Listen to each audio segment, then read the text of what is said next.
Hi, I'm Kathy Ramos from the Intensive English Institute. I'm here with Captain Rhoda Clark from University Police. We're going to be talking about the important topic of driving laws. So, Captain Clark, thank you so much for being here with me. You're welcome. Let me start with my first question. Do you have to have a driver's license to drive in the United States?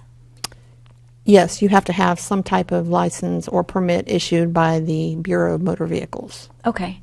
Now, what if I'm practicing for a driving test? Do I need to have a license to do that?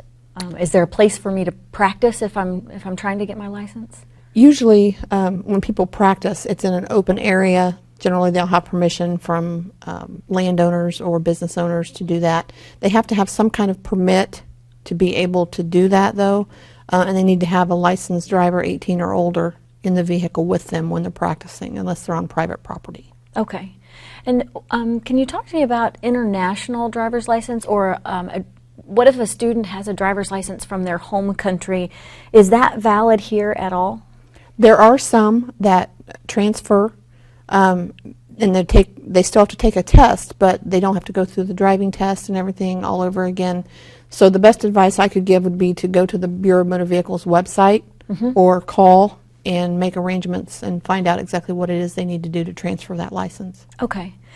And can you tell me if driving laws change from state to state or from city to city, actual on-the-road driving laws? Do those change, or are those the same across the United States? Most generally, they're the same across the United States. There are provisions in some that change as far as like child restraint is one, where some have a weight restriction, some have a height restriction, some are by age.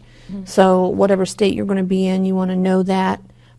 There's a difference between a state law and a city ordinance. Okay. So that's something else to be aware of. The U-turns is a big one from state to state. We don't allow U-turns in Muncie. Okay. Unless it's specified at a certain type of intersection. So they're not marked everywhere. No turn on red is another one that a lot of cities don't do that. You have to sit and wait for the light, and a lot of them are posted that way, no turn on red, even though you're turning on, one way onto a divided highway or a one-way street. Okay. And so in Muncie, can we turn right on red or not? You can turn right on red unless it is posted. Okay, but that's something that we should be aware of, that could change from city to city?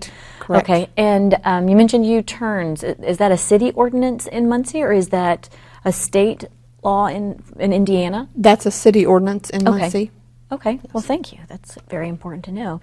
Can you tell us about some other driving laws that you think it's important for people to keep in mind? Probably, like I said, the restraint, whether it be child restraint or seatbelt, is a big one. Lane usage is another one that I see people struggle with. Usually it's when people first come here and they see the markings on the street. They may not be real dark, but they try to watch those. Then they're new to the area, so they're trying to watch where they're going and maybe a little bit distracted anyway.